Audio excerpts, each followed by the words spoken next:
Muy buenos días a todos.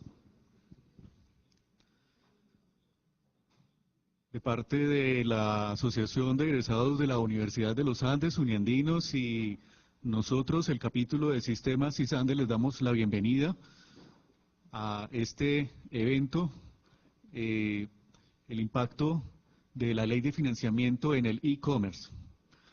En primer lugar, de parte de nosotros les damos una felicitación a las mujeres que nos acompañan. Feliz Día de la Mujer para todas. Bueno, entonces, vamos a dar inicio. Nosotros vamos a darle enseguida el control de la presentación a Álvaro Umaña, quien es director de Marketing y Comunicaciones de la Cámara Colombiana de Comercio Electrónico, que es nuestro socio y aliado para este evento. Entonces, sin más preámbulos, le damos la bienvenida a Álvaro Umaña.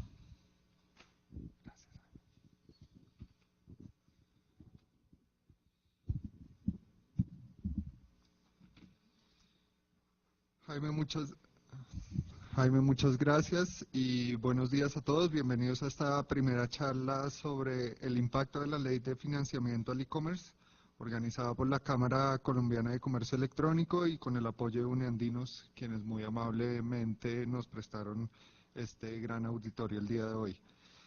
Antes de comenzar el evento, les pido el favor de poner todos sus elementos electrónicos en silencio o en vibración para no interrumpir el desarrollo del foro.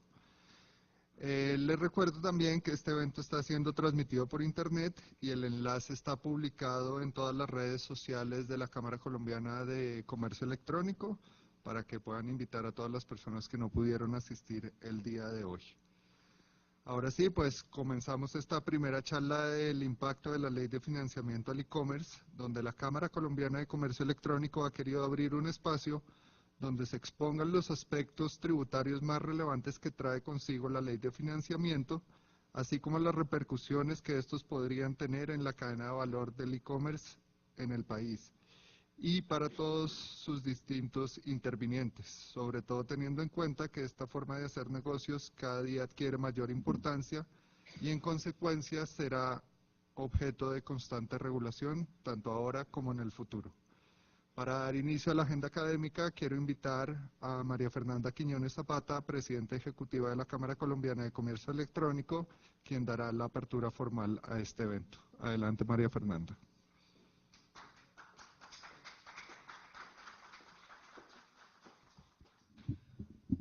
Bueno, muy buenos días, gracias Álvaro.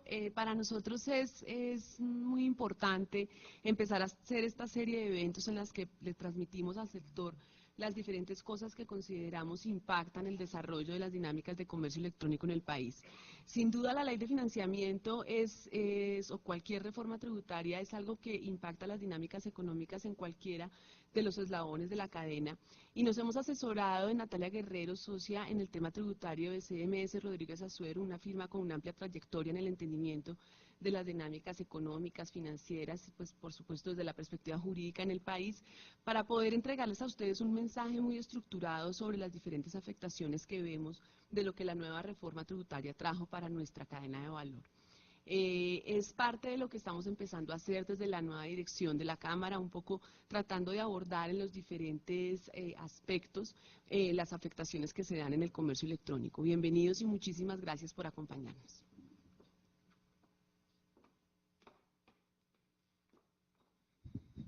Muchas gracias, María Fernanda, y ahora sí a lo que vinimos.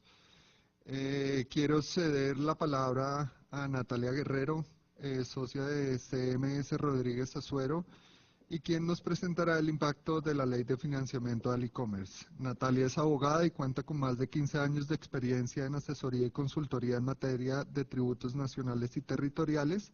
Además, cuenta con una amplia experiencia en actuaciones en sede administrativa y en litigios ante la jurisdicción de lo contencioso administrativo, en asuntos tributarios y en acompañamiento en procesos de planeación tributaria de empresas nacionales del sector real y financiero.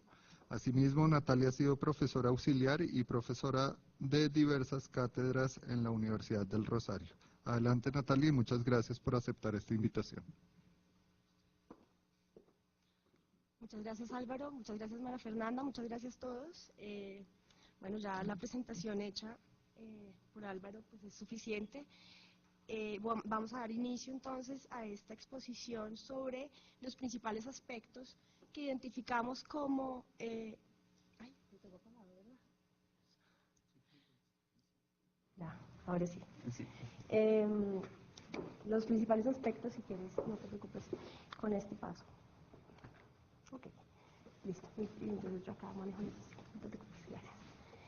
Bueno, principales aspectos entonces que hemos encontrado como que impactan la cadena de valor o los diferentes segmentos de la cadena de valor del e-commerce. Entonces, esta gráfica la encontramos en un estudio preparado por la Comisión de Regulación de Comunicaciones denominado El Comercio Electrónico en Colombia, Análisis Integral y Perspectiva Regulatoria. Ellos hicieron este desarrollo en el que, como se pueden dar cuenta, hay 11 segmentos que se encuentran dentro de la cadena de valor del e-commerce hasta incluso los servicios que se prestan ya en postventa. El primero de los segmentos de la cadena de valor o de los actores de la cadena de valor tienen que ver con aquellos prestadores u operadores del servicio de Internet fijo o móvil y pues por supuesto impactan o tienen relación tanto con los clientes del comercio electrónico como con los comercios que ofrecen sus bienes y servicios dentro de la dinámica del comercio electrónico. El segundo de los segmentos está dado por los webshops, que entendemos son plataformas o infraestructuras tecnológicas mediante las cuales se pueden poner a disposición informaciones acerca de bienes y servicios que se ofrecen a lo largo del comercio electrónico o de las diferentes etapas de comercio electrónico que se generan en el país. El tercero de estos segmentos está dado por el marketing. Efectivamente, pues es importante desarrollar unas dinámicas de publicidad digital para poder promocionar los bienes y servicios que se ofrecen. En cuarto lugar tenemos la gestión de pagos, importantísimo. A través de estos actores o segmentos de la gestión de pagos es que se pueden finalmente realizar las adquisiciones de los bienes y servicios que se transan en comercio electrónico. Y encontramos aquí, dentro de los principales actores de la gestión, del segmento de gestión de pago, pues, evidentemente los bancos emisores de tarjetas de crédito, las pasarelas de pago, las CEPES y otros tipos de actores, recolectores o recaudadores de efectivo para terceros. Buenos días, gracias. Recaudadores de efectivo para terceros que en últimas permiten que los bienes que se transan sean adquiridos por el cliente final y el comercio electrónico pueda tener el ingreso del dinero correspondiente.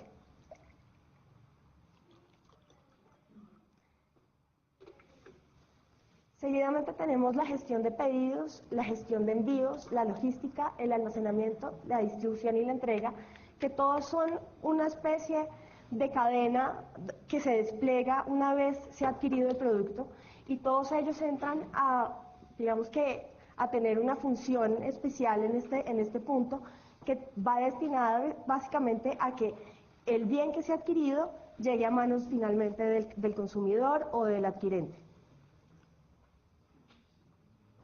Por último, tenemos los servicios de postventa, que hacen parte también de la cadena de valor del e-commerce, en donde se encuentran todos estos servicios que generan algún tipo de atención al cliente, en el que, no sé, se inscriben las garantías, se da información adicional sobre los productos adquiridos, se prestan servicios o se programan servicios de instalación de las mercancías adquiridas, entre otros.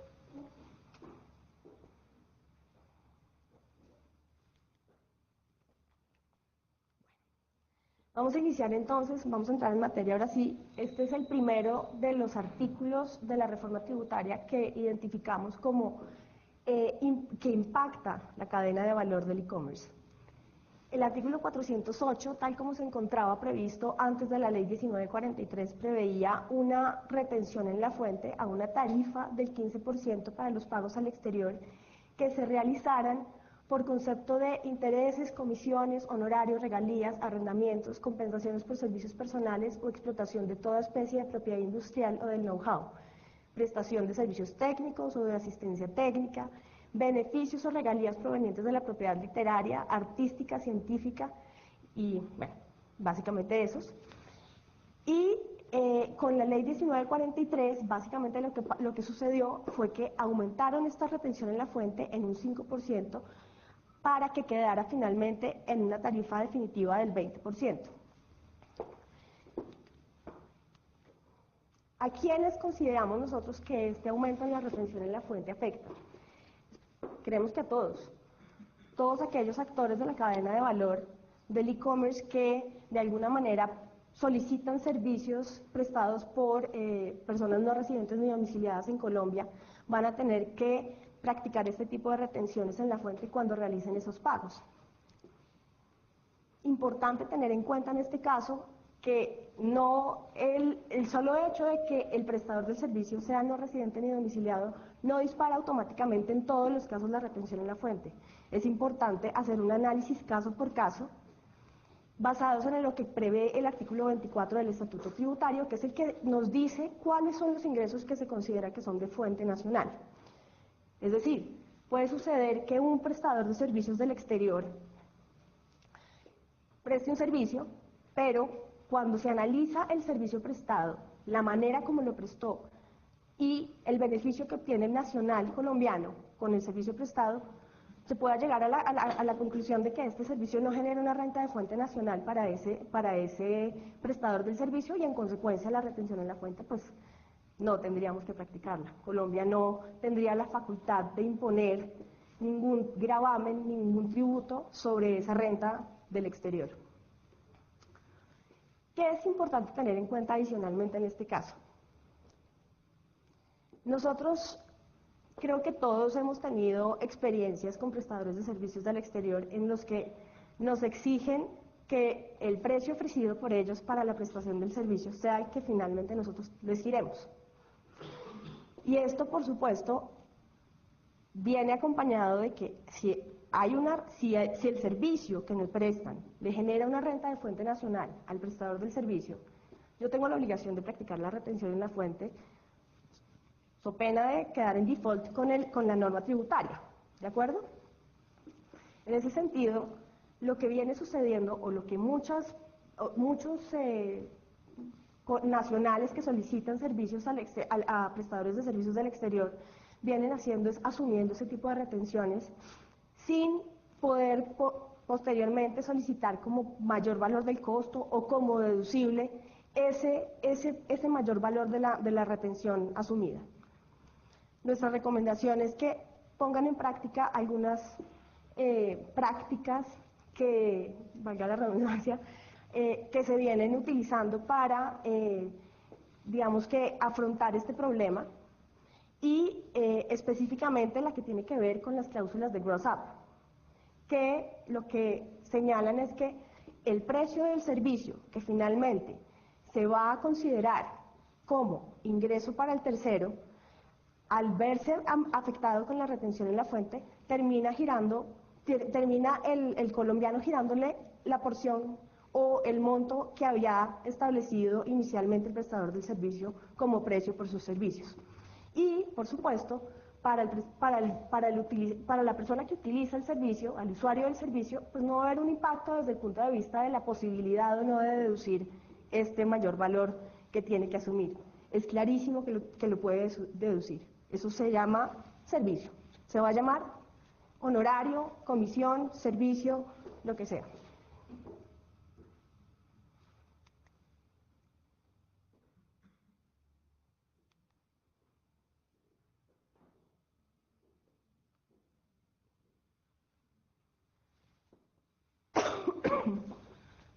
Segundo aspecto que encontramos relevante en la reforma tributaria y que de alguna manera puede impactar a los diferentes segmentos de la cadena de valor del e-commerce: la retención en la fuente del impuesto sobre las ventas.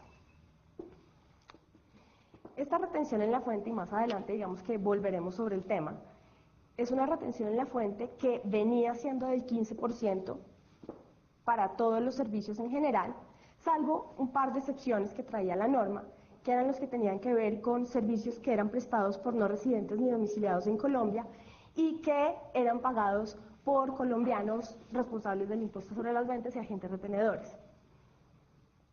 En ese caso, y en el caso de los servicios prestados desde el exterior, de carácter tecnológico o electrónico o digital, que fueran pagados a través de tarjetas de crédito, débito o prepago, y de recaudadores de efectivo a cargo de terceros, tipo Efecti, Baloto, en esos casos la retención sí sería del 100%.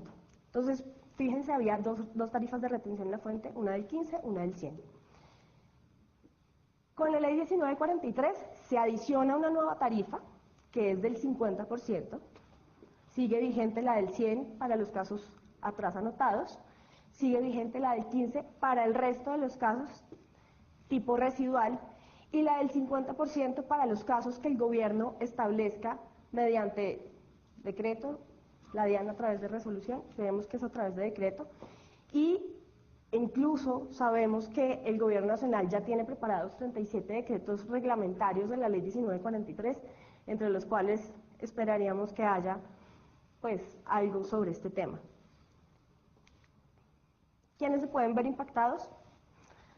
Hoy en día no lo sabemos, creemos que ninguno de nosotros está teniendo que revisar cuáles son los servicios que estamos pagando, respecto de los cuales el IVA tenemos que retenerlo en una tarifa del 50%, pero más adelante, cuando comiencen a existir estos casos de excepción, será importante que las empresas y en general quienes sean agentes retenedores del impuesto sobre las ventas revisen minuciosamente cuáles son esas transacciones en las que se tienen que practicar las retenciones en la fuente a la tarifa del 50%, cuál es el 15%, cuál es el 100%, de tal manera que no haya incumplimiento de la norma de retenciones en la fuente.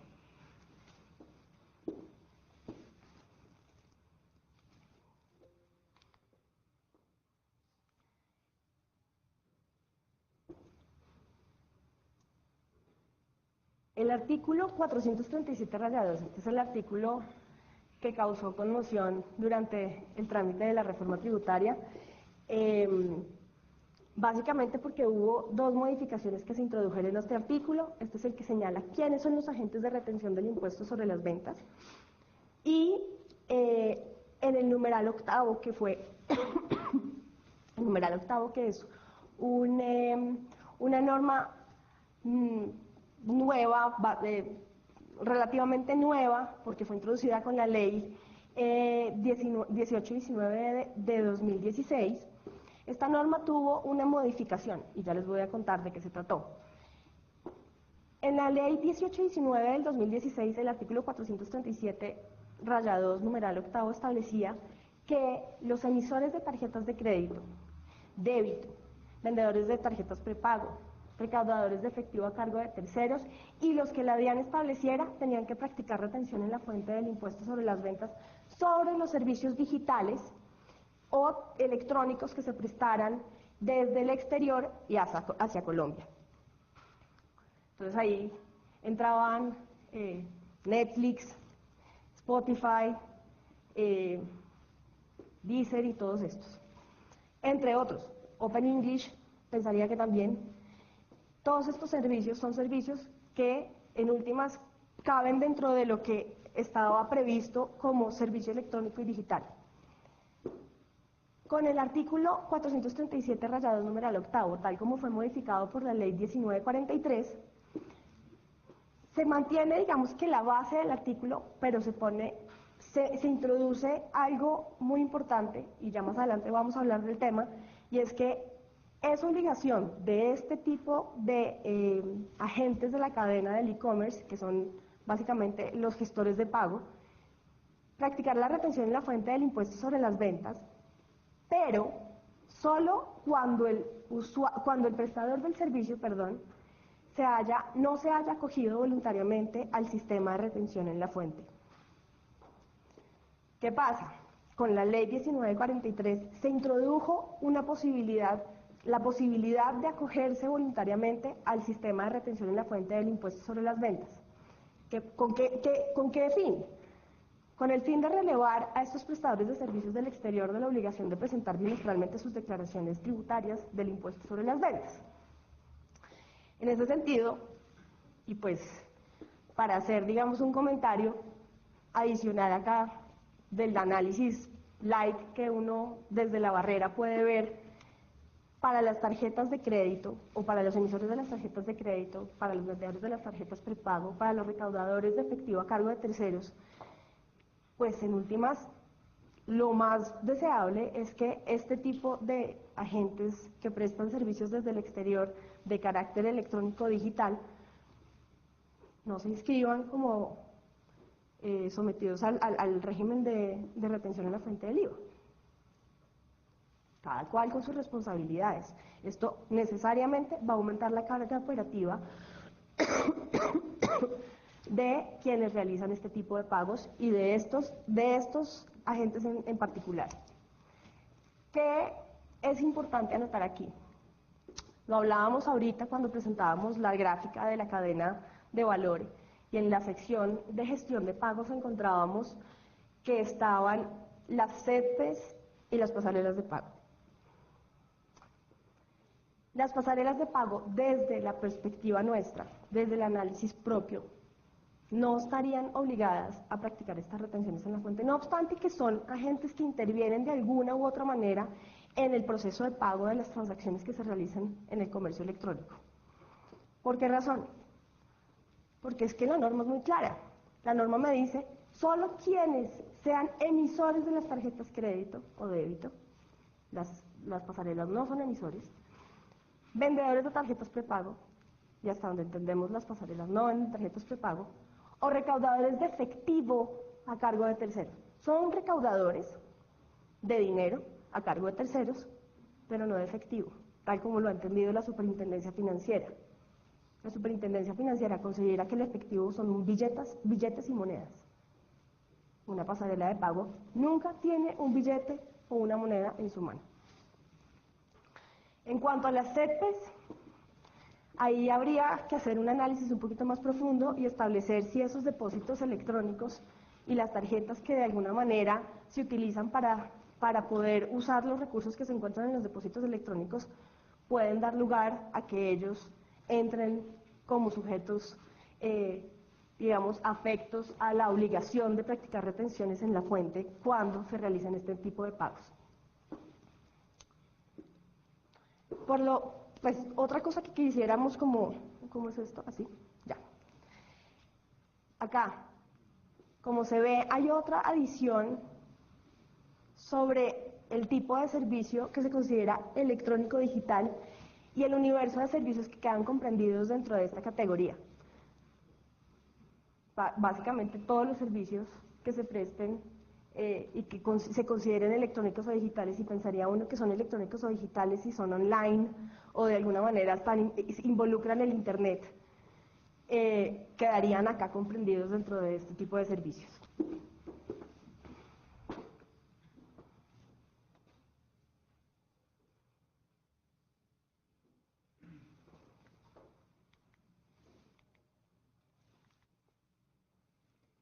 ¿A quiénes afecta la retención en la fuente del IVA?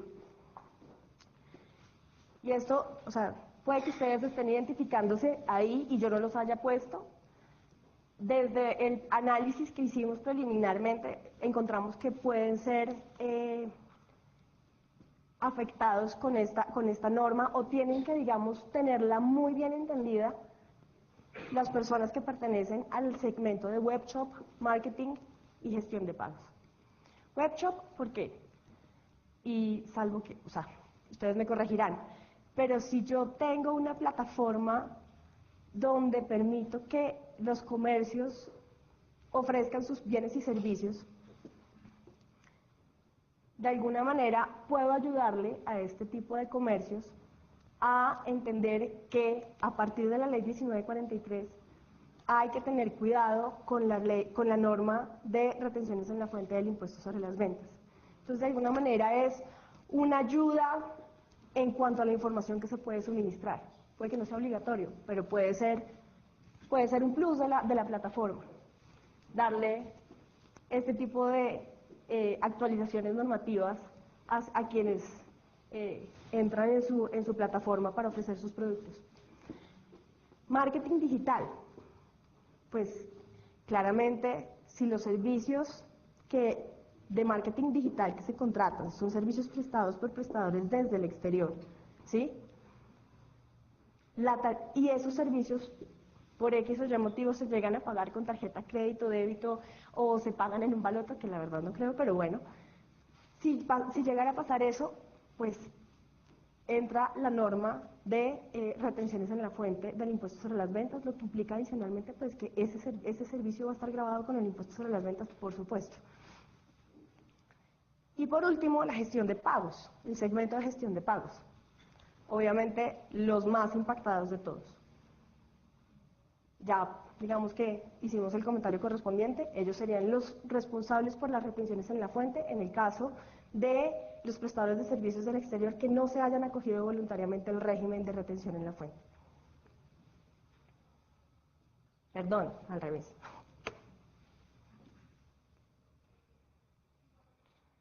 Bueno. Sistema de retención voluntario del impuesto sobre las ventas. Este es el segundo cambio que se introduce con la ley 1943 al artículo 437-2 sobre agentes de retención del impuesto sobre las ventas. En este parágrafo tercero es donde se prevé la posibilidad de que los prestadores de servicios del exterior de servicios del exterior, pero digitales o electrónicos, se acojan al sistema de retención en la fuente del impuesto sobre las ventas. Y se ponen 3 requisitos que son los que se encuentran acá, para que ellos puedan acogerse a este sistema. Primero de ellos, que realicen de forma exclusiva una o varias actividades de las enunciadas en el numeral 8 de este artículo y las mismas se presten a usuarios en Colombia. ¿Cuál es el numeral 8? El de los servicios electrónicos o digitales, que básicamente están comprendidos todos y se señalan como servicios electrónicos o digitales los audiovisuales, los de utilización de plataformas electrónicas o tecnológicas, los servicios de enseñanza a distancia, los servicios de mantenimiento remoto, ese tipo de cosas. Segundo, que no se hayan acogido al sistema de declaración bimestral del impuesto sobre las ventas y se acojan voluntariamente a este sistema alternativo de pago del impuesto. Entonces, ojo, es en 2 vías. No me quiero acoger al sistema de responsabilidad del impuesto sobre las ventas para estar declarando bimestralmente el impuesto sobre las ventas y pagándose al Estado colombiano. Y sí me quiero acoger al sistema voluntario de retención en la fuente del impuesto sobre las ventas. Las 2 manifestaciones son necesarias. Y por último, el valor facturado, cobrado y o exigido de los usuarios ubicados en Colombia debe corresponder a la base gravable del impuesto sobre las ventas por los servicios electrónicos o digitales.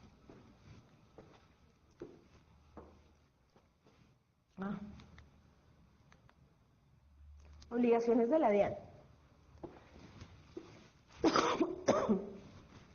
Entonces, al analizar el artículo 437-2 tal como quedó reformado por la ley 1943, encontramos que son 2 obligaciones de la DIAN muy, muy, muy importantes que hay que tener en cuenta.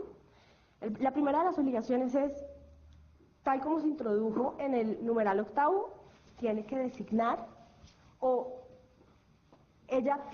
tal como está en el numeral 8, pero fue introducido por la ley 1819, tiene que designar los agentes retenedores fuera de los emisores de tarjetas de crédito, de los recaudadores de efectivo a cargo de terceros y de los vendedores de tarjetas prepago, que quiere que obren como retenedores del impuesto sobre las ventas.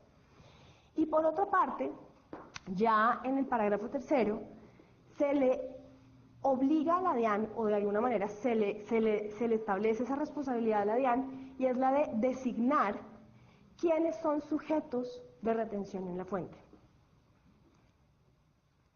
Entonces, esto de alguna manera facilita el papel de los gestores de pago, porque sería muy difícil que el gestor de pago esté en cada una de las transacciones, que son miles y simultáneas, revisando si el señor se acogió o no se acogió, si es o no es, si es un servicio de los electrónicos y digitales que están sometidos a retención electrónica. Es muy difícil en el día a día y ya digamos en la marcha de la operación estar pendientes de eso. Así que hace un buen papel la DIAN, o hace una buena obra la DIAN al designar quiénes van a ser los sometidos a retención en la fuente, al menos para que los gestores de pago de alguna manera se liberen de ciertas cargas.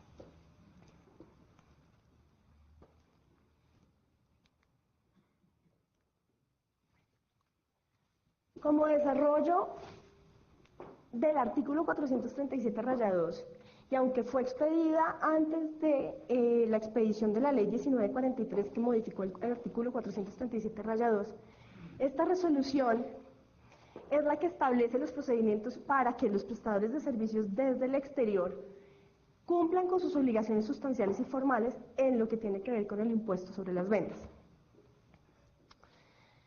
Básicamente, la resolución 51 le dice a estos prestadores de servicios del exterior que son responsables del impuesto sobre las ventas en Colombia que deben tener un RUT y tienen que tener un NIT. De otra parte, les solicita obtener su firma electrónica claramente para poder atender las obligaciones sustanciales y formales que, con motivo de la sujeción de los servicios prestados desde el exterior, se generará para los prestadores de servicios del exterior, que por supuesto se convierten en responsables del impuesto sobre las ventas. Se señala en la resolución que cuando en el periodo correspondiente no se hayan realizado operaciones gravadas con el impuesto sobre las ventas, no habrá obligación de presentar la declaración del impuesto sobre las ventas, tal como sucede con un ciudadano colombiano, con un nacional colombiano, con un residente fiscal colombiano.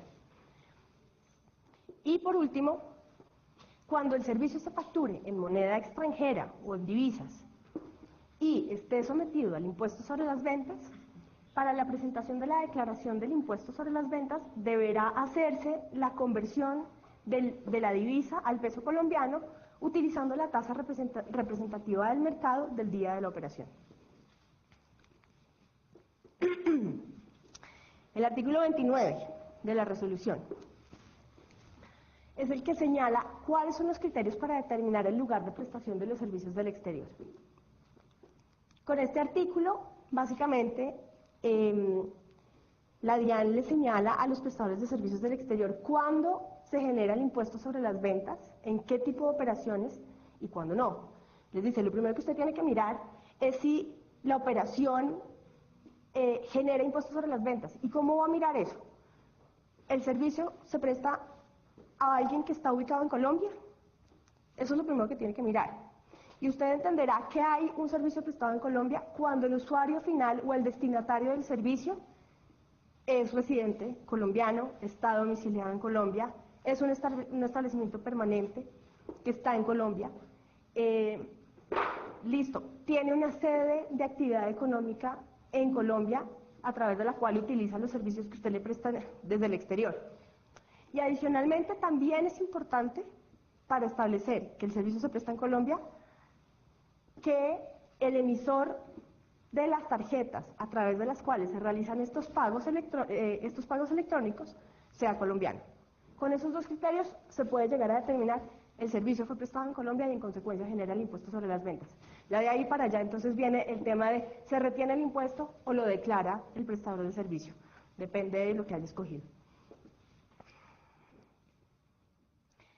Y adicionalmente dice la norma que es otro criterio, y no es un criterio en realidad, pero es una gestión que tiene que hacer el prestador del servicio, y es exigir que los servicios que sean utilizados en Colombia, de este tipo, electrónicos y digitales, sean pagados con tarjetas emitidas por entidades financieras colombianas, de tal manera que se cause el impuesto,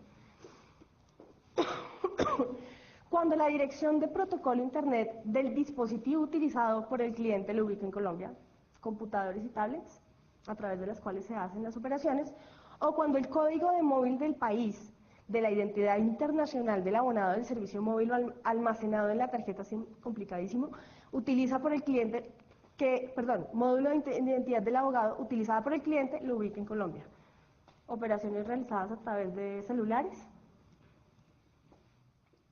En esos dos casos tendrá que exigir que el pago se realice con tarjeta emitida por entidad colombiana. Artículo 30 de la resolución. Y acá este artículo es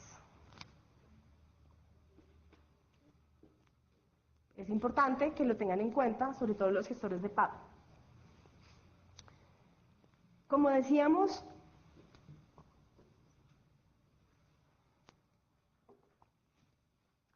los prestadores de servicios del exterior pueden ser responsables del impuesto y presentar declaraciones o acogerse al régimen de retención en la fuente del impuesto sobre las ventas. Pero dice el artículo 30 que incluso cuando se hayan acogido al régimen de retención en la fuente del impuesto sobre las ventas, seguirán siendo responsables del impuesto y tendrán que presentar las declaraciones correspondientes para pagar el IVA recaudado al Estado colombiano, cuando quien les debería estar practicando las retenciones en la fuente no se las practique. Complejo.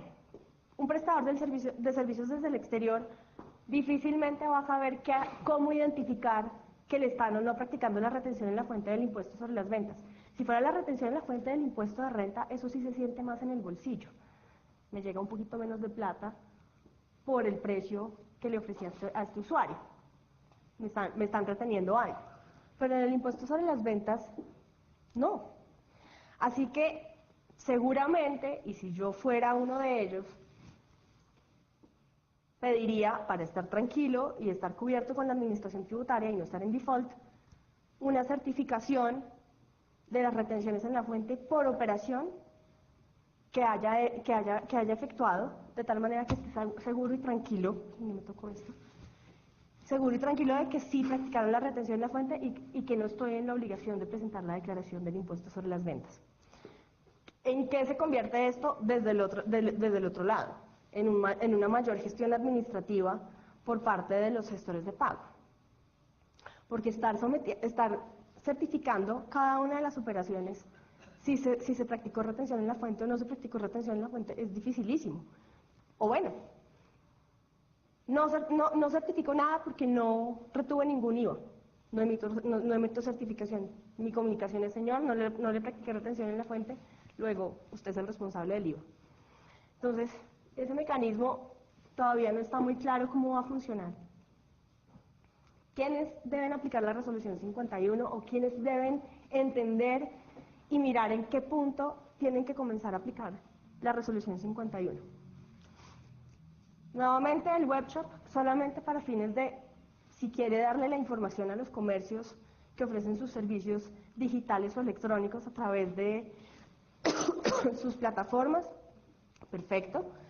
Los de marketing, pues porque ellos mismos son prestadores de servicios desde el exterior en algunos casos, y en ese caso van a tener que estar claros sobre si deben o no presentar declaraciones del impuesto sobre las ventas o si les practicaron o no las retenciones en la fuente. Y por último, la gestión de pagos, que como siempre es la que más se impacta por la obligación que tiene de practicar la retención en la fuente o no en caso de que el prestador de servicios del exterior se haya o no acogido al sistema de retención en la fuente voluntario.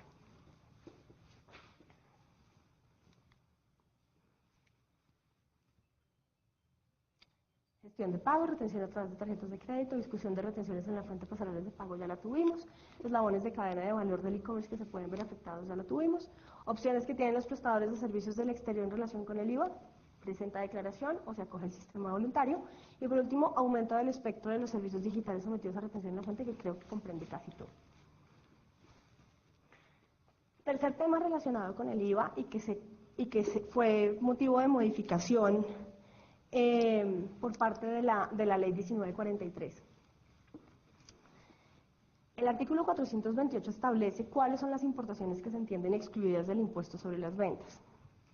Acá encontramos dos modificaciones. Introducen la palabra tráfico postal, básicamente para alinear los términos o el espectro de bienes materia de este tipo de operaciones a lo que se dice en el Estatuto Aduanero, en el nuevo Estatuto Aduanero. Y en segundo lugar, se introduce la expresión procedentes del resto del mundo, importantísimo. No lo decía antes. ¿Qué decía antes? Decía, los envíos urgentes o envíos de entrega rápida cuyo valor no exceda de $200 estarán excluidos del impuesto sobre las ventas en la importación. Con el 428, tal como fue modificado por la Ley 1943, solo cuando los bienes importados proceden del resto del mundo. ¿Qué es el resto del mundo? El resto del mundo excluye a las zonas francas. En consecuencia, si alguno de los comercios que participa en la cadena de valor del e-commerce despacha o vende sus activos desde zona franca, esa introducción al territorio aduanero nacional ya no va a estar, digamos que cubierta hasta $200 por esta exclusión. A partir del 1 de enero de 2019 se encuentran sometidos al impuesto sobre las ventas común y corriente.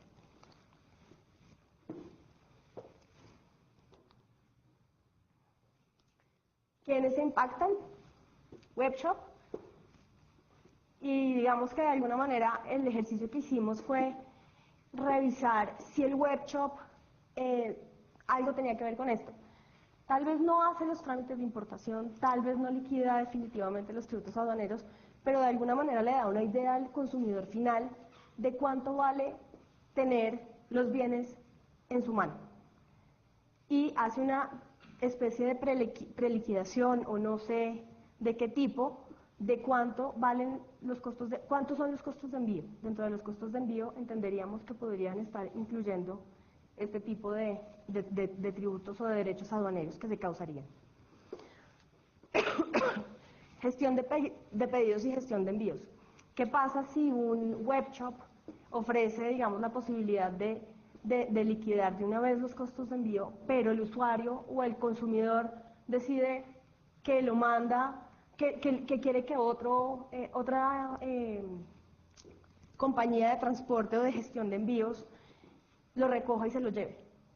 Entonces, en ese caso, serán ellos los que seguramente van a tener que decirle al usuario final o al consumidor final cuánto le vale tener en su mano lo que compró a través del comercio electrónico, de una operación de comercio electrónico.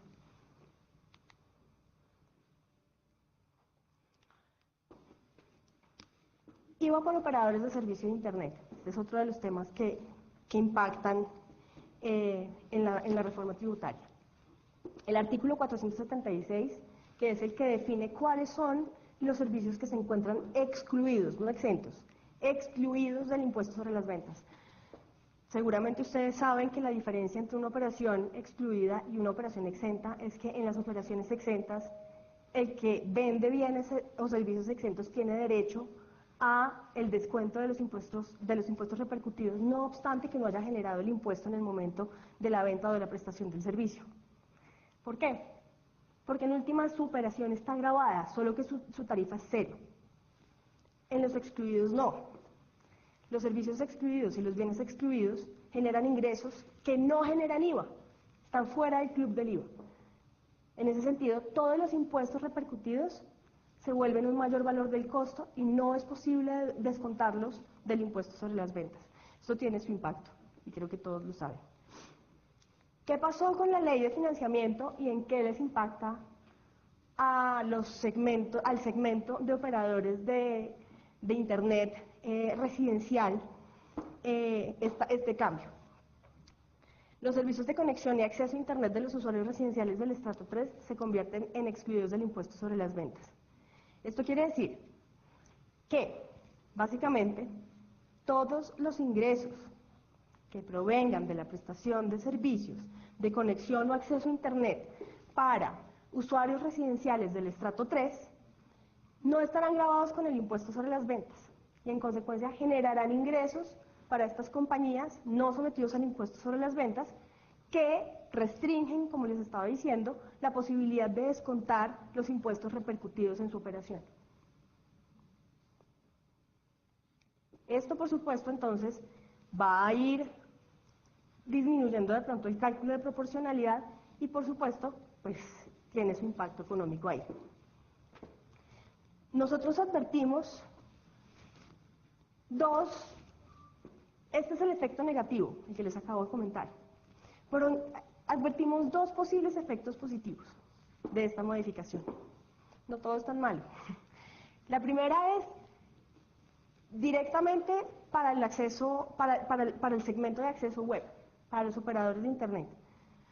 Puede suceder que el hecho de permitir o el hecho de que los servicios de conexión a Internet no se encuentren grabados con el impuesto sobre las ventas. El impuesto sobre las ventas es un 19%, o sea, es un valor importante. Puede que haya más personas que se animen y digan, bueno, o aumento mi plan de datos, mi plan de Internet, perdón, y entonces en ese sentido lo que iba a pagar de IVA más bien me lo consumo en capacidad. O, por otra parte, personas que no se podían afiliar ahora se pueden afiliar o suscribir al servicio. Esto genera más ingresos, podría generar más ingresos, no lo voy a decir, digamos, categóricamente porque no he hecho un estudio serio sobre el tema, pero podría indicar que sí, y de alguna manera compensar el impacto en el impuesto sobre las ventas. Entonces, puede llegar a ser un poco neutro el tema. Sin embargo, para el resto, y no lo puse acá, pero es algo pues que nos parece que sí puede ser así, para el resto puede ser positivo, porque a mayor acceso al servicio de Internet, mayores posibilidades de que se ejecuten o que se perfeccionen operaciones de compra y venta a través de comercio electrónico.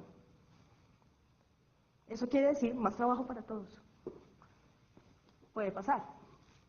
Entonces, el cambio puede ser un poco difícil para estas operadoras, pero de pronto para la cadena en general puede ser un cambio positivo. Por último, en esta primera, digamos que sección de la charla, y aunque no fue materia de la ley 1943, pero nos solicitaron expresamente como reiterarlo y darlo a conocer si algunos de ustedes no lo tienen claro, con el artículo 91 de la ley 633 de 2000, se señaló que todas las páginas web y sitios de Internet de origen colombiano que operan en Internet y cuya actividad económica sea de carácter comercial, financiero, de prestación de servicios, deberán inscribirse en el registro mercantil y suministrar a la DIAN la información de transacciones económicas que esta entidad requiera. No sé cuántos de ustedes tienen registrado esto, están llevando este récord, pero sería bueno de pronto conocer en qué estado del tema lo ve la DIAN.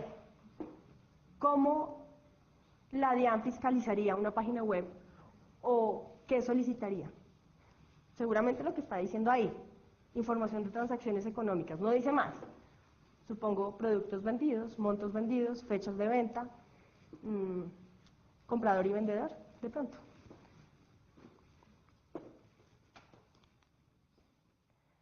Bueno, la parte súper técnica de la charla, factura electrónica. Este tema ha sido duro. Llevamos muchos años tratando de implementar la facturación electrónica y hasta ahorita se ven visos de que va a pasar, de que sí se va a lograr,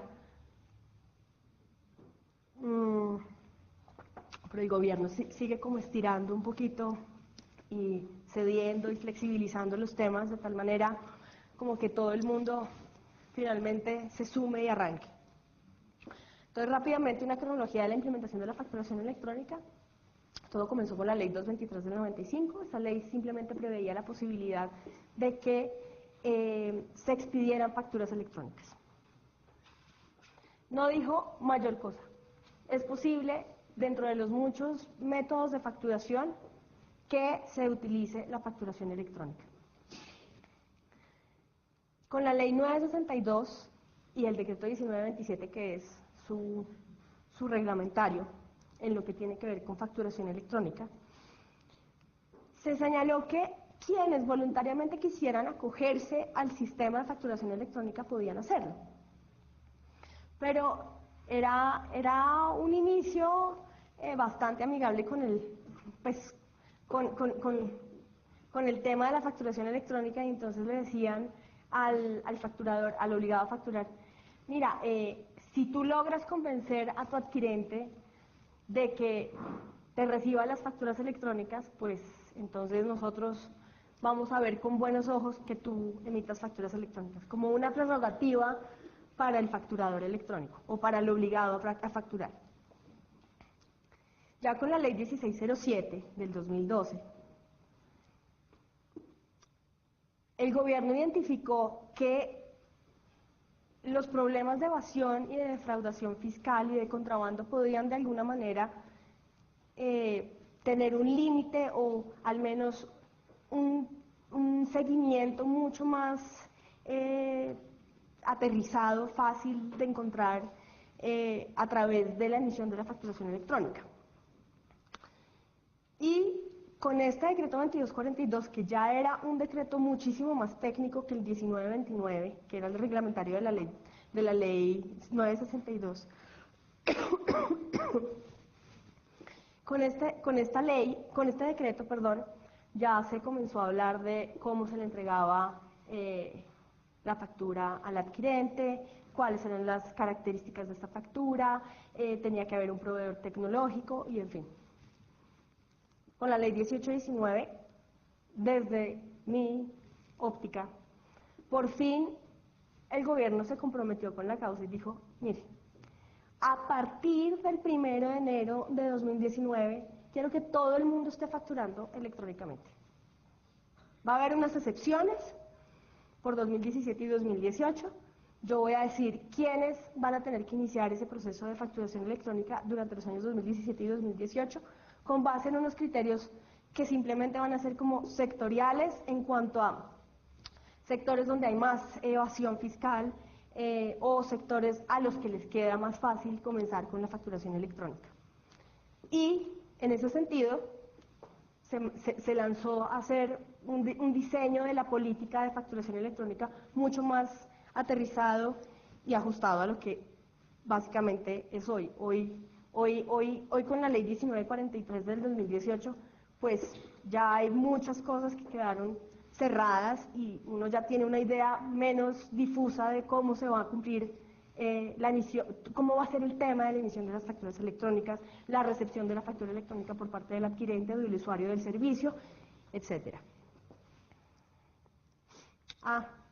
Importante, acá les comento.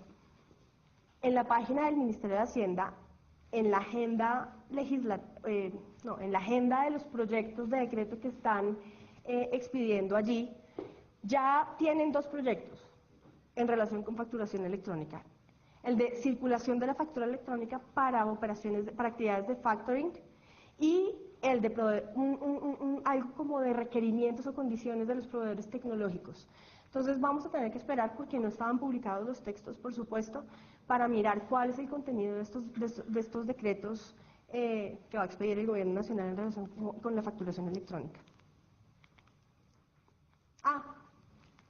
Se me olvidó el plazo, importantísimo, con la ley 1943 del 2018. Se corre nuevamente el plazo, entonces ya no es primero de enero del 2019, ni las fechas intermedias anteriores al 1 de enero de 2019 que había previsto la DIAN, sino lo corren hasta 2020, 1 de enero de 2020. Entonces le permiten, todo el mundo según la ley 1819 ya debería estar expidiendo facturas electrónicas. Yo todavía sigo recibiendo facturas por otros sistemas diferentes. Cronología de los plazos para la implementación de la factura electrónica y los sujetos obligados. Bueno. Primer momento en el que se ponen serios con la fecha de entrada de la obligación de facturar, con la ley 1819 del 2016, como les dije, dijeron a partir del 1 de enero del 2019 todo el mundo tiene que estar facturando electrónicamente, salvo los que en 2017 y 2018 señala la DIAN que deberán comenzar.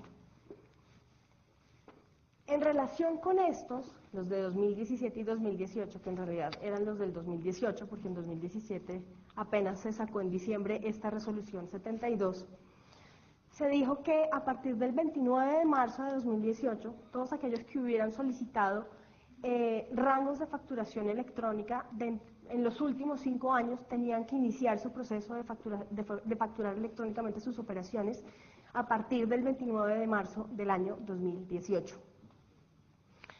Y para quienes entre el 1 de enero del 2017 y el 31 de octubre de ese mismo año hubieran expedido mensualmente más de 3 millones de facturas, también tenían que ajustarse y comenzar a facturar electrónicamente a más tardar el 29 de junio de 2018. ¿Qué pasó? En febrero del 2018, cuando ya casi les iba a tocar comenzar a los primeros facturar, se expidió la resolución 10 del 2018, en la que se dijo, bueno, todos los que tengan inconvenientes tecnológicos y me den aviso antes del 29 de marzo, pues está bien, no los voy a obligar a comenzar a facturar electrónicamente a partir del 29 de marzo. Les voy a dar un plazo. Pero avíseme antes del 1 de junio cuándo es que va a comenzar. Y en todo caso, no puede comenzar después del 1 de septiembre de este año. Con la resolución 62 del 2018, nuevamente, la DIAN prorroga el término y dice, bueno, les voy a dar una prerrogativa especial. Les voy a dar hasta el 31 de diciembre del 2018 para comenzar a facturar electrónicamente. Entonces, extiende nuevamente el plazo, se da otra vez una facilidad para comenzar a facturar electrónicamente y la idea de la fiscalización y de la necesidad de controlar la evasión fiscal y la defraudación y el contrabando, espera. Con la ley 1943 del 2018, nuevamente se extiende el plazo y se dice, todo el mundo va a tener que comenzar a facturar. Todo el mundo va a estar facturando antes del 1 de enero de 2020. Con la resolución 2 de enero de este año, se dijo que los grandes contribuyentes tenían que haber comenzado a facturar ya el 31 de diciembre del año pasado, tenían hasta el 3 de enero para comenzar a facturar electrónicamente. Y posteriormente, se dijo con un proyecto de resolución que incluso salió hace poco, que en el que se montaron, digamos, diferentes plazos según las actividades que desarrolla cada uno de los obligados a facturar por el código SIU, y se están diciendo como en qué momento cada sector va a comenzar a facturar electrónicamente, hasta llegar al 1 de enero del 2020. De alguna manera, la resolución, perdón, estoy un poquito enferma. De alguna manera, la resolución modifica lo que dice la ley. Si la ley me dio hasta el 1 de enero del 2020, ¿qué va a decir la gente? ¿Con una resolución la DIAN me va a obligar a facturar antes? Difícil.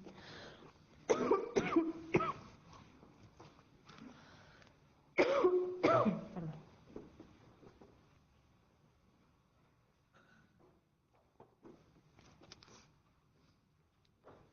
La validación previa de la facturación electrónica estará a cargo exclusivamente de la DIAN. Y esto, a pesar de que la ley decía que los proveedores autorizados también podían ser validadores previos de las facturas electrónicas. Entonces ahí nos hacemos nosotros varias preguntas. Específicamente nos preocupa esto.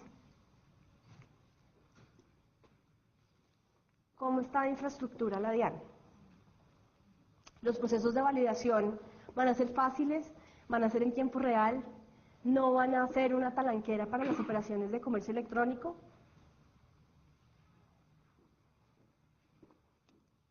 Yo les voy a contar una experiencia. Y creo que todos ustedes deben tener la misma. Cada vez que se acerca la fecha de vencimiento de la declaración de renta, ¿qué pasa? Ese día cae el sistema de la DIAN, muere, y muchas veces la DIAN es condescendiente y entonces dice, sí, se cayó, pero a veces no. ¿Y quién sufre? El contribuyente. ¿Por qué solo la DIAN es el validador? La ley también previó que podía ser validador de facturas electrónicas el proveedor autorizado. Tantas cosas que tiene la DIAN para enredarse la vida un poquito más con el tema de la validación.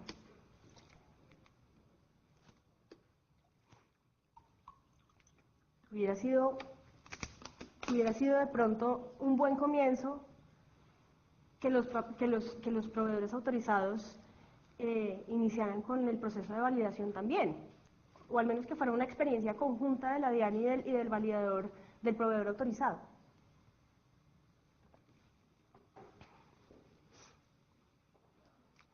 En caso de falla tecnológica de la plataforma de la DIAN, está claro que se pueden entregar facturas sin validación previa a los adquirentes. Eso lo dice el artículo 616-1.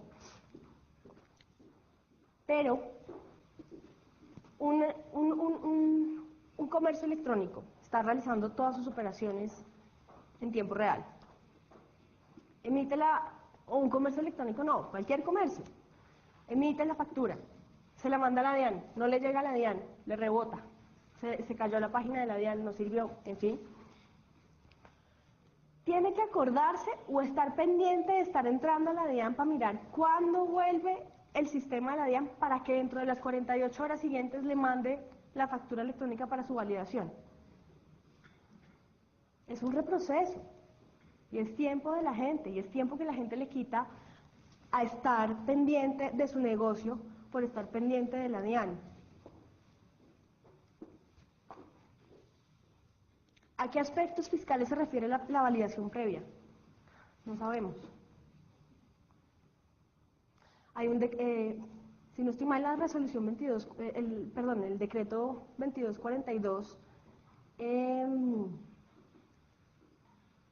detalla un poquito cómo es más o menos el proceso de validación, pero fiscalmente lo único que vi que me pareció fiscal es van a mirar que las partes tengan root, ¿ok? Pero el fiscal es mucho más, fiscal es la base gravable, está correctamente determinada, la tarifa que usó para la liquidación del impuesto sobre las ventas es la correcta. Ese tipo de cosas no están claras. Segundo aspecto a tener en cuenta. La factura electrónica solo se entenderá expedida cuando sea validada y entregada al adquirente.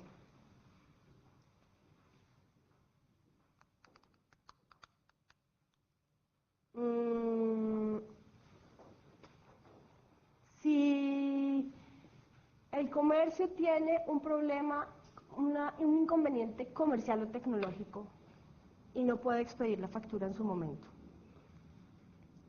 después la expide, tiene un tiempo para enviarla para validación a la DIAN con unos formatos XML y en fin. El usuario o el consumidor de los bienes y servicios en general es el que va a terminar de alguna manera sufriendo el impacto de esto. ¿Qué pasa si el comercio electrónico envía tarde los archivos.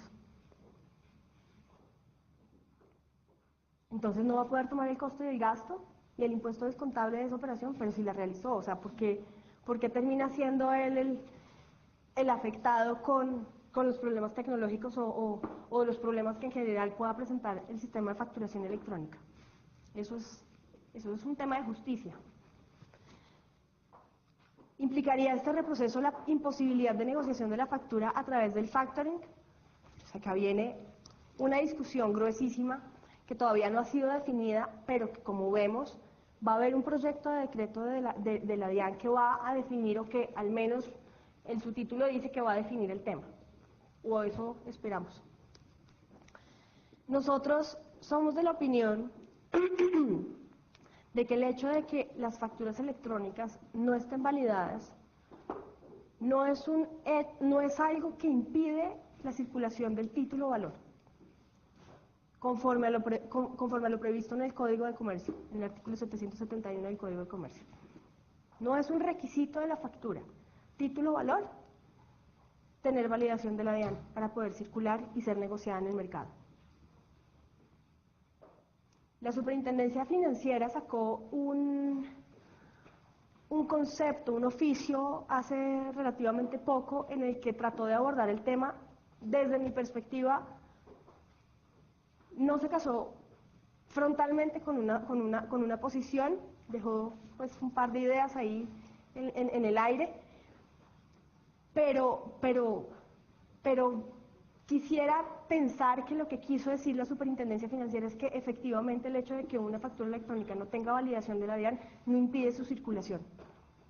Sigue siendo un título valor y puede circular. Aspectos a tener en cuenta con ocasión de las resoluciones: inconvenientes tecnológicos y o de tipo comercial para el adquirente. Esto es una nebulosa. Yo no sé si soy corta de imaginación, pero no me he podido encontrar como un ejemplo de inconveniente de tipo comercial que impida la expedición de una factura. Es importante que se defina, que la DIAN siente una posición al respecto y señale, bueno, inconveniente comercial, según lo dice la ley, es esto y esto. Son estos casos. ¿Cómo un inconveniente de tipo comercial podría impedir la expedición de una factura? Yo les digo, no sé. ¿Cómo se demuestra un inconveniente de tipo comercial ante una eventual fiscalización? No sé. Toca mirar. Todo esto tiene que definirlo la DIAN. Hay muchas cosas que hacen falta. Validación previa. Les quise poner aquí unos ejemplos de países donde la factura también va validada previamente, bien por un proveedor autorizado, o como se llame o denomine en la jurisdicción correspondiente, o por la entidad o la autoridad tributaria correspondiente. Tenemos noticias de que en México el caso es relativamente exitoso, pero en Perú no. Y la gente se queja básicamente de lo que estamos hablando acá. Hay delay en las operaciones, hay reprocesos, hay mayores cargas administrativas, los usuarios tampoco están contentos por los temas de imposibilidad de solicitar costos y gastos deducibles. No va a ser un tema fácil. Vamos a ponerle fe al tema y esperemos que todo salga bien, porque es importante para el comercio y digamos para la dinámica comercial del país. Es importante que la facturación electrónica fluya. Pero creo que la DIAN la tiene difícil con este proceso de validación que se otorgó.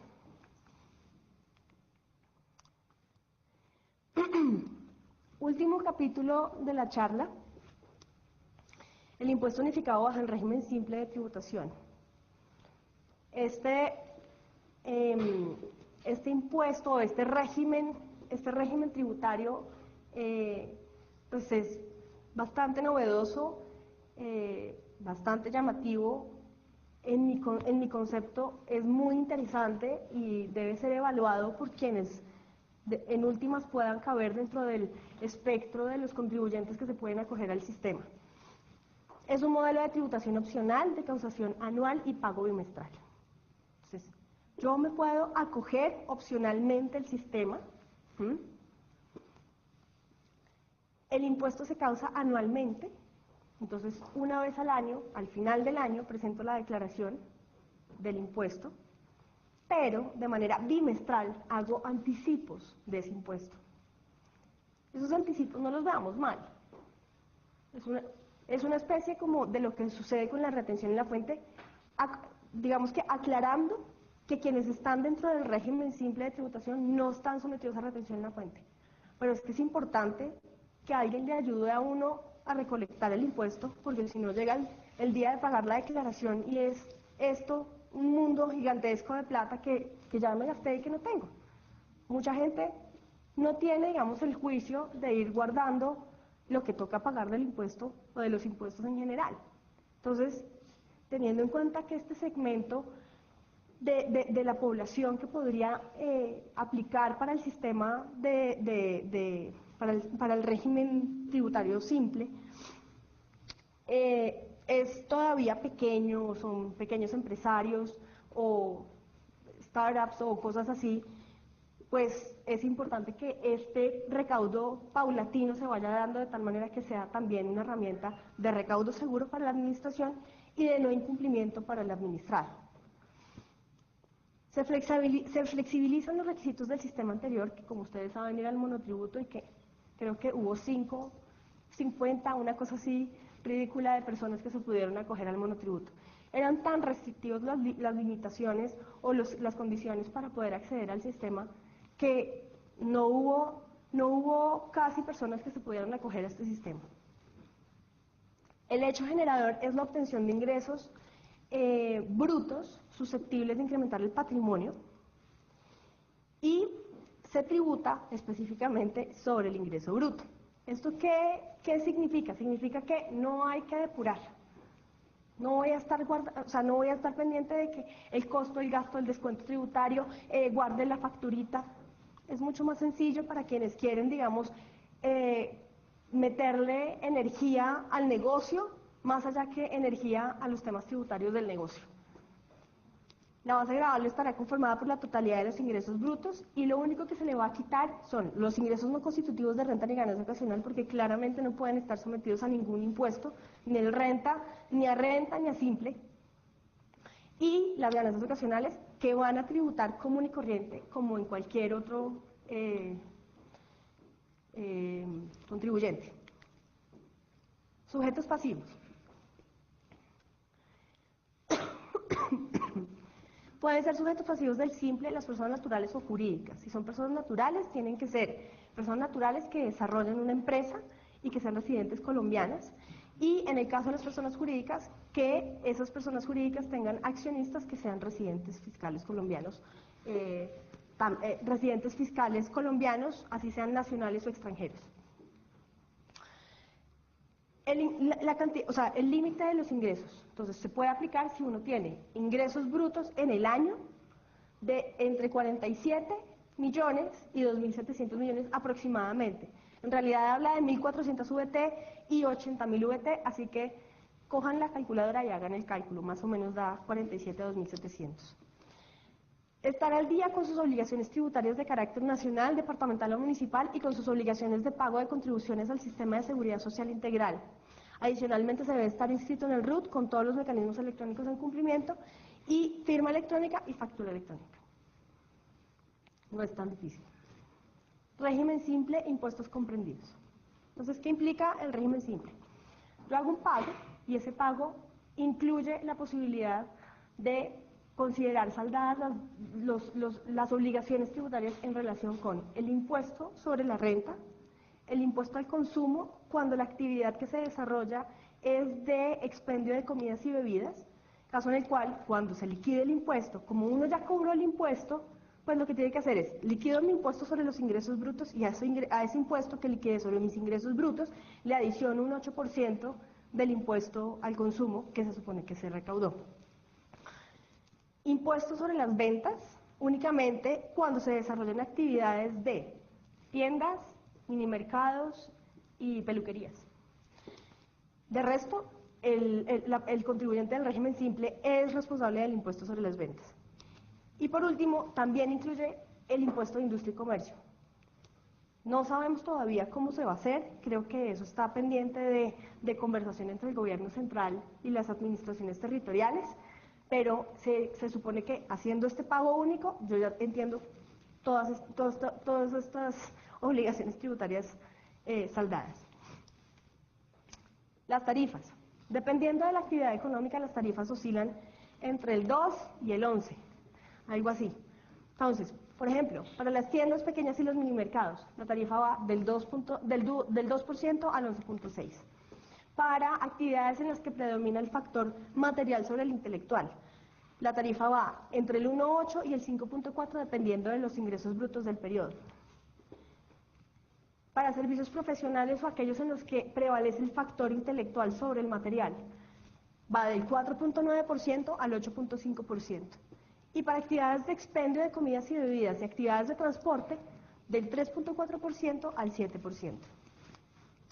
Esta es la parte en la que les resumo cuáles son los puntos importantísimos y que de verdad tienen que evaluar ustedes si alguno de ustedes está interesado en acogerse a este sistema. Los contribuyentes del Simple pueden tomar como descuento tributario los aportes al sistema general de pensiones que hayan realizado. Y es un descuento que se toma contra el anticipo del impuesto que se paga bimestralmente. Si las pensiones... ¿Soy yo?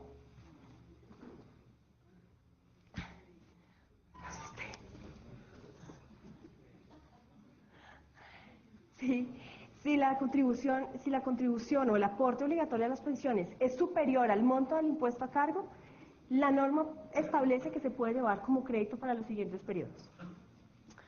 Los contribuyentes, creo que me están echando, ¿será? Contribuyentes de este impuesto no estarán sujetos a retención en la fuente y tampoco serán autorretenedores ni practicarán retenciones en la fuente a terceros, salvo por lo que tiene que ver con los pagos laborales, eso sí, claro. Entonces, ¿eso qué quiere decir? Vamos a tener que presentar declaraciones de retención en la fuente únicamente llenando el renglón de pagos laborales. Adicionalmente, como no me practican retención en la fuente, pues no voy a tener saldos a favor en la DIAN que ir a reclamar y entonces que venga la DIAN y me fiscaliza y me mira hasta abajo de la almohada que tengo. Pago bimestralmente, juiciosamente, mi cuota del impuesto del impuesto y con eso ya tengo.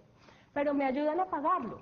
¿Con qué? Con lo de las pensiones y me ayudan además con el 0.5% de los ingresos que yo haya obtenido en operaciones cuyo medio de pago sea electrónico. Entonces, si a mí me pagan con tarjeta de débito o crédito o a través de transferencias electrónicas, el 0.5% de esas transacciones se puede usar para el pago del impuesto. Ojo, no cubre el ICA. No lo puedo tomar para cubrir la porción del ICA que va comprendida dentro del impuesto que se liquide bajo el régimen simple. ¿Ok?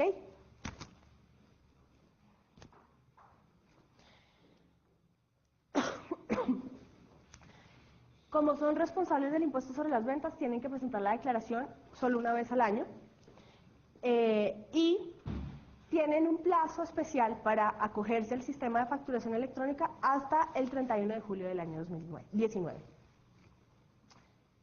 Los contribuyentes del Simple son responsables del IVA o del impuesto al consumo, se los acabo de decir. La declaración del impuesto sobre las ventas es anual, sin perjuicio de la obligación de transferir el IVA mensualmente. Es mensual. Y entonces, pago del Simple bimestral. El IVA recaudado se paga mensual. ¿Ok? Y en caso de que el contribuyente desarrolle actividades de expendio de comidas y bebidas, pues el impuesto simplemente, el IVA queda comprendido, el impuesto al consumo queda comprendido dentro de la tarifa que se está pagando por el impuesto, obvio con la liquidación adicional del 8% como se mencionó. Incumplimiento de condiciones, ¿cuándo lo sacan a uno del Simple o cuándo uno ya no puede seguir perteneciendo al Simple? Cuando no facturé los 47 millones o no tuve los ingresos brutos de 2.700 millones, pues ya no estoy dentro de las condiciones mínimas para pertenecer al Simple. Segundo, cuando incumplo en el pago del impuesto bimestral o del impuesto sobre las ventas mensual o de las retenciones laborales mensuales o de la seguridad social mensual también. Y cuando desarrollo conductas constitutivas de abuso tributario. Eso es básicamente. Gracias.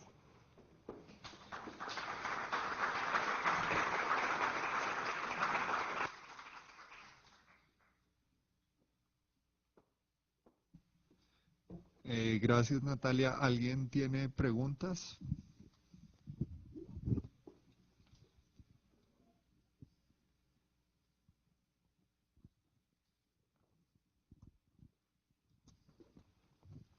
Sonia Smith. Gracias. Hola, buenos días. Mira, tengo dos inquietudes. La primera, entiendo que para efectos del régimen simple debería existir alguna reglamentación que posiblemente estará en curso, porque tengo entendido que el plazo máximo para inscribirse en el régimen es el 31 de julio.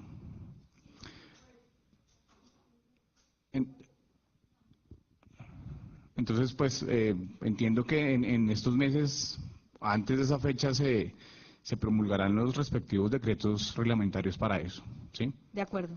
Vale, era como para aclarar eso. Segundo, en el régimen simple, como la base de tributación ya vienen siendo los ingresos brutos menos los ingresos no constitutivos de renta, entenderíamos con esto que tendríamos que perderla o despreocuparnos un poco de los gastos o de la deducibilidad de los gastos, o sea, entendiendo con esto que, no sé, por ejemplo, para efectos de deducirme un gasto en una cuenta de cobro, ya no tengo que exigirle la seguridad social, ese tipo de cosas, ¿tendría que yo despreocuparme por eso en ese sentido?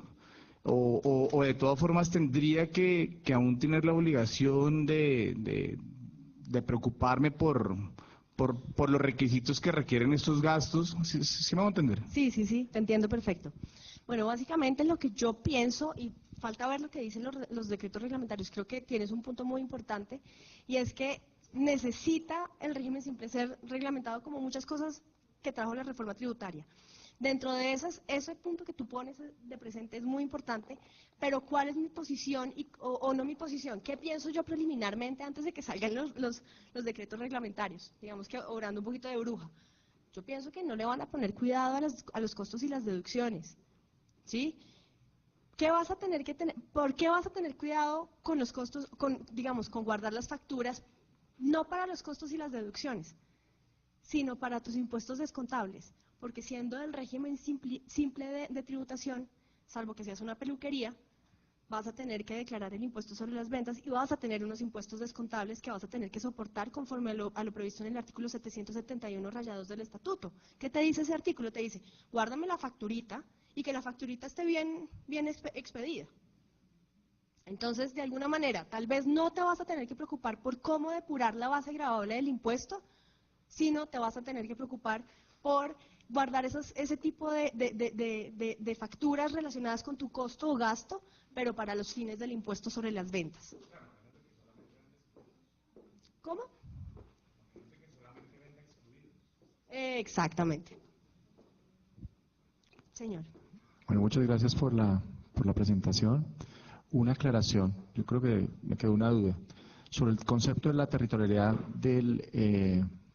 de la prestación de servicio en temas de comercio electrónico.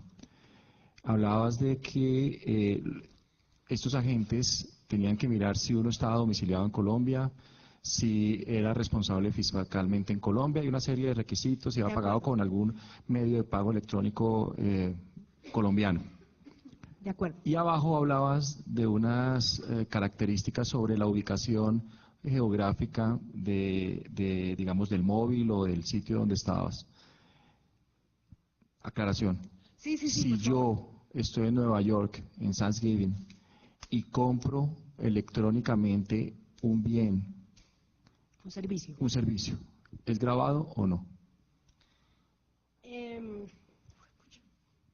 te van a decir? Te van a decir, eres residente colombiano, van a hacer el cheque, van a tener que hacer el listado de chequeo, el chequeo del listado, perdón, para establecer si tu servicio está sometido o no al impuesto sobre las ventas.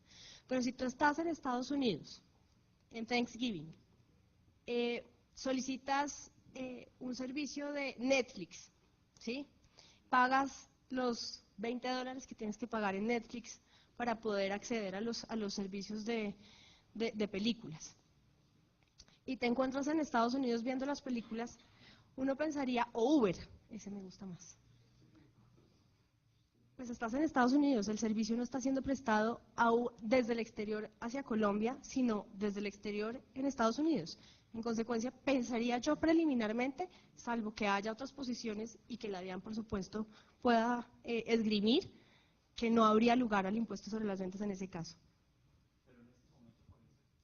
Sí, en este momento no está suficientemente claro la resolución, aunque hizo un buen esfuerzo por tratar de aterrizar un poco lo que dice el artículo 437-2, se quedó un poquito corta, ¿sí? Y creo que eso va a ser algo que va a venir un poco en el desarrollo ya del día a día de cómo se aplican estas normas en todos los negocios. Esperemos a ver si, uno, hay reglamentación, o dos, al menos hay pronunciamientos de la DIAN vía doctrinaria. ¿Qué tal? Buenos días, ¿cómo estás? Hola, Gracias ¿cómo por estás? la presentación. Tengo una pregunta frente al tema de las utilidades en el régimen simple, porque lo que uno entiende y lo que uno analiza es que el régimen simple, la depuración para obtener las utilidades está para la renta líquida, pero no frente al régimen simple. ¿Cuál es la posición que ustedes han visto o cómo han analizado el tema de las utilidades cuando se repartan a los accionistas en el caso del régimen simple? Uy, pues te soy sincera, no lo hemos analizado, pero lo voy a analizar en este momento. Efectivamente,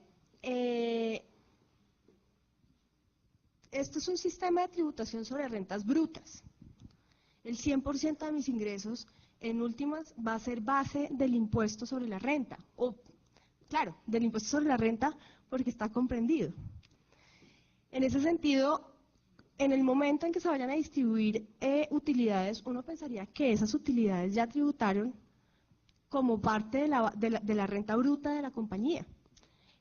Cuando tú distribuyas esas utilidades, uno podría pensar que las utilidades van como no grabadas y simplemente, pues, en el caso de que tendrías que practicar únicamente la retención de los dividendos común y corriente. Pensaría, preliminarmente, pero no sé. No lo he analizado a profundidad, pero se me ocurre en este momento eso. Cuéntame. Buenos días. Quisiera saber si la reforma tiene alguna diferencia con el tema del gravamen al movimiento financiero. Estoy entrando al negocio del recaudo a terceros y veo, por ejemplo, que el 90% del dinero que recaudamos se le pasa a un tercero y sí se paga el gravamen al movimiento financiero sobre el 100%. No sé si la reforma ha dicho algo al respecto o todo ese tema sigue igual. Sigue igual. Ok, gracias.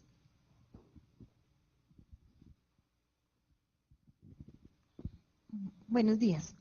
Mi pregunta es la siguiente.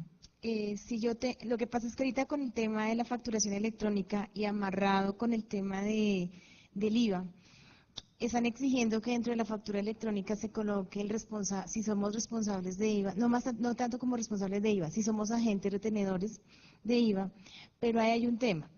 Si yo como sociedad no soy responsable de IVA porque mi servicio es excluido, pero sí contrato con el exterior el servicio de plataforma, estamos hablando de servicios de licenciamiento, porque utilizamos un software, lo utilizamos desde Colombia, pero la plataforma o el servidor está ubicado en México. Entonces, ¿qué pasa con ese servicio que ellos me facturan si yo tengo que hacerle retención de IVA, a pesar de que mi servicio acá en Colombia, el que yo presto, es un servicio excluido? Sí, tienes que practicar la retención en la fuente. Y en la factura electrónica debo colocar como de los requisitos que habla el 617, que me dice que uno es en el literal, creo que es el H, que me dice que yo debo colocar que soy agente retenedor de IVA entonces, independiente que soy servicio excluido. Es que eres retenedora por el numeral tercero del Estatuto Tributario y por el numeral octavo, es más, Octavo, del sí, 437 sí, 2, sí, porque sí. este es un servicio tecnológico. Mentiras, no eres, no, a ver. Eres retenedora, si lo pagas tú directamente, eres retenedora por el numeral tercero. Sí. Tu prestador de servicio es no residente ni domiciliado en Colombia. Tú te encuentras recibiendo un servicio que está sometido al impuesto sobre las ventas en Colombia, solo que si él no se ha acogido al régimen de retención en la fuente o es responsable del impuesto sobre las ventas y en general, digamos, si se acogiera, pues le tendrías que practicar la retención en la fuente. Si él no se acoge, pues se vuelve responsable del impuesto sobre las ventas y tú simplemente tendrías que, de alguna manera, pagarle el impuesto para que él lo declare y lo pague a la DIAN. Gracias. ¿Cómo? Buenos días. Yo tengo una pregunta. Mirando desde el punto de vista del comercio electrónico como un ecosistema donde hay N actores, N modelos de negocios, Colombia, el exterior, o sea, es un panorama bastante amplio. ¿Qué piensas tú desde tu perspectiva si la ley de financiamiento fomenta o no el uso del comercio electrónico a nivel Colombia, o más bien con la cantidad, pues porque el mito siempre es, tenemos muchos impuestos, tenemos una carga tributaria muy alta, X, Y, Z, pero a partir de este punto de vista de la ley de financiamiento como tal, ¿esto fomentaría o creerías tú que hay, pues a pesar de su carga tributaria, pero por ejemplo decías ahorita, en algunos puntos, por ejemplo en los prestadores de servicios de Internet, pueden llegar a ser positivas ciertas cosas con el pago del IVA? Entonces quería hacer como un concepto muy general tuyo de si la ley de financiamiento fomenta o en su defecto crees tú que el comercio electrónico va a tener un frenón mientras por lo menos el tema de la factura electrónica se resuelve, o sea, todo este tema. Yo creo que la ley de financiamiento hizo unos esfuerzos muy importantes por establecer reglas sobre aspectos en los que previamente no existía absolutamente nada dicho. Hay un par de cosas de la ley de financiamiento. Bueno, lo primero es, la ley de financiamiento es una ley que busca un recaudo. ¿Por qué? Porque hay un hueco que hay que llenar para que el presupuesto quede financiado. No se logró incluso recaudar, o digamos, las medidas que se toman no van a lograr el recaudo deseado, pero de alguna manera se va a lograr un recaudo mayor que el que se tenía anteriormente. Dentro de los aspectos que hicimos o que expusimos aquí, tal vez un par los resaltamos como buenas medidas desde el punto de vista de un promedio de lo que sucede para toda la cadena del e-commerce. Por ejemplo, resaltábamos el hecho de que excluir del impuesto sobre las ventas tal vez es un poco duro para los operadores, pero para el comercio electrónico puede llegar a ser positivo en el sentido de que va a haber un mayor acceso a Internet y en consecuencia va a haber mayores oportunidades de que las personas inicien operaciones de comercio electrónico. Entonces, pienso que el régimen simple de tributación adicionalmente también pues trae unas prerrogativas interesantes para que la gente pues decida si quiere seguir por el sistema tradicional en el que está contando peso a peso sus costos y deducciones y descuentos tributarios, o se quiere meter más en sus negocios y dejar un poco de lado el tema, hacer obviamente su planeación y establecer, bueno, me conviene o no me conviene desde el punto de vista económico, pero si me llegara a convenir, pues sin duda mucha gente se va a sumar al régimen simple de tributación. Y así hay otros digamos, aspectos que no se tocan aquí porque no son materia específica o no impactaban directamente la cadena de valor, pero sí hay aspectos que trató la ley de financiamiento que me parece que tratan de impulsar la economía, tal como por ejemplo el régimen de las compañías holding colombianas. Entonces, en general, no solamente el comentario que tengo no es solamente en relación con el e-commerce, sino en general en relación con el impacto que la ley de financiamiento va a tener en la economía. Sí va a haber en algunos aspectos un impacto fuerte, por ejemplo, en personas naturales. En dividendos hay reglas que siguen aplicando y que mantienen respecto de ciertas situaciones los temas tal como venían. Hay cosas que sí van a cambiar de aquí en adelante y que pueden implicar un mayor impacto tributario o económico para quien lo sufre, pero en términos generales pienso que este fue un esfuerzo, uno, por recaudar un mayor pues, para obtener un mayor recaudo y financiar el presupuesto que se tenía. Dos, sí trae medidas benéficas para todos los sectores y un par puntualmente para comercio electrónico. Hola, gracias. Una pregunta. Para las personas o empresas que facturamos todavía por el POS, Sí. no sé si hablaste mucho sobre el tema, porque salió un momentico, pero ¿dónde quedamos? ¿A dónde? Yo por lo menos facturo POS y con el impuesto al consumo, pero ¿cómo hacia dónde va la norma? ¿Nos van a obligar a tener facturación electrónica en algún momento? Todo el mundo. Y porque lo he consultado, muchos restaurantes siguen todavía con el POS, entonces Sí. ahí el tema es hasta qué Lo que pasa punto puedo yo seguir con el POS y no irme a la Ajá. facturación electrónica. Gracias. Bueno, ahí hay que tener en cuenta una cosa y es que hay unos límites temporales que trajo la ley y le dijo a todo el mundo a partir del 1 de enero del año 2020 todo el mundo va a tener que facturar electrónicamente. La facturación POS no va a dar derecho a descuento ni va a dar derecho a deducciones y costos y a partir del año 2020 va a comenzar a disminuir esa proporción de costos y deducciones que se pueden tomar con base en facturas emitidas por el sistema POS. Pienso que sé que los restaurantes seguramente pues están todavía pues muy ligados al sistema de facturación POS, pero tienen que hacer la migración al sistema de facturación electrónica porque es lo que dice la norma.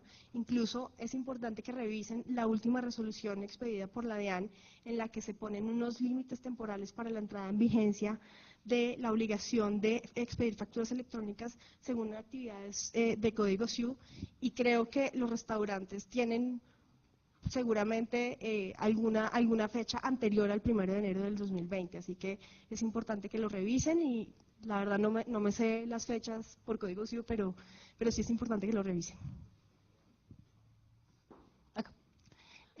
Hola, una pregunta. El artículo 476 del Estatuto Tributario establece los servicios excluidos del impuesto sobre las ventas. Ahí, en el numeral 21, habla que uno de los servicios excluidos dice explícitamente: suministro de páginas web, servidores, hosting, computación en la nube, cloud computing. Yo tengo un software que yo desarrollé, lo monté en un servidor en la nube. La gente entra a mi página web y me paga mensualmente por usar mi software. ¿Debo o no debo cobrar IVA? ¿Cómo es tu servicio? Yo desarrollé un software. Sí. Entonces, Cloud computing, ¿uno puede calificarlo como cloud computing? Lo que pasa es que la norma no es clara. Entonces, claro, yo lo tengo en un servicio en la nube, pero yo no soy Amazon, yo no soy un proveedor de servidores. Sin embargo, mi software está alojado en la nube. Es una página web, la gente entra www.mipagina.com, coloca su usuario y su clave, lo accede.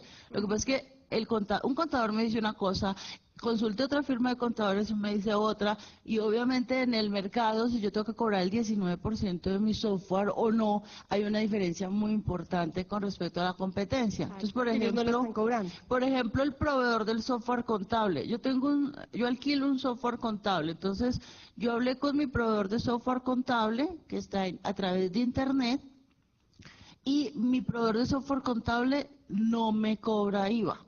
Sí, él dice que su servicio está en la nube, no tiene IVA, pero alquilo otro software para otro servicio acá y sí me cobran el IVA. Entonces yo tengo la duda de, ¿debo o no debo cobrar IVA? Y cuando la norma excluye las páginas web y el cloud computing, ¿realmente qué es lo que está excluyendo? Supongo que es el servicio de proveer páginas web y creación de páginas web y montaje de páginas web. Y en cloud computing uno entendería que es el servicio específicamente estoy hablando sin haber hecho un análisis concreto del caso de ustedes, de cómo funcionaban correctamente, pero pensaría yo que el servicio de cloud computing del que habla esa norma es el que está, bueno, primero hay un decreto del Ministerio de TIC en el que de alguna manera se dan unos lineamientos ahí sobre qué es cloud computing y todo esto. Entonces, pensaría yo que lo importante en tu caso es revisar cuál es la definición de cloud computing que está, digamos, hoy en día siendo utilizada, ¿sí? El Ministerio de las Telecomunicaciones es sin duda alguna una autoridad, pues, en el tema y esa definición tendría que servirte para establecer en tu caso concreto si tu servicio está o no comprendido dentro de la calificación de cloud computing. Pero mi sugerencia es, mira la definición que trae el Ministerio, que ha dado el Ministerio de Telecomunicaciones y trata de aterrizar esa definición a lo que al software que tú licencias en este momento y revisa si efectivamente se dan las características para que tú puedas estar prestando un servicio de cloud computing o de computación en la nube. No, ¿listo? Listo, Natalia, muchas gracias nuevamente por venir y por atender esta invitación que te ha extendido la Cámara Colombiana de Comercio Electrónico. Para todos, dos anuncios importantes. El primero, los que hicieron el preregistro a través de la página de la Cámara, se les enviarán las memorias del evento directamente al correo de ustedes, y los que no lo hicieron, por favor, al final en la mesa de registro pueden dejarnos sus correos electrónicos para enviarles tanto la presentación como el video del día de hoy. También invitarlos a que vayan a la página de la Cámara Colombiana de Comercio Electrónico, www.ccce.org.co. Ahí tenemos todo el calendario de eventos del año 2019 para que puedan agendarse desde ya y asistir a todos estos eventos pues, que hemos organizado para ustedes. De esta manera damos por finalizada la primera charla del impacto de la Ley de Financiamiento al E-Commerce. Agradecemos a todos su asistencia, a Uniandinos por habernos prestado este lugar y feliz tarde para todos.